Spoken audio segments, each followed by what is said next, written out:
Mana shunday qilib o'qituvchi o'quvchisini sochini olib tashlasa bo'ladimi? Bunga haqqi bormi o'zi? Hozir zo'r qilib tushuntirib beraman, oxirida kanalga obuna bo'lib qo'yasiz.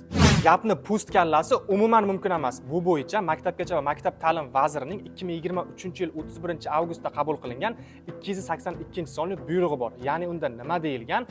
O'qituvchi o'quvchilarga jismoniy kuch ishlatish yoki ruhiy tazyiq o'tkazish umuman mumkin emas.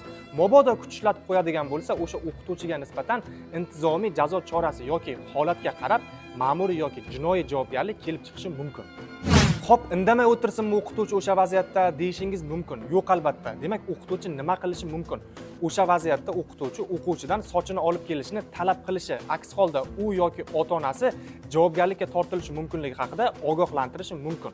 Chunki haqiqatdan ham maktabda o'g'il bolalar uchun bunaqa uzun soch qo'yib kelishi umuman mumkin emas.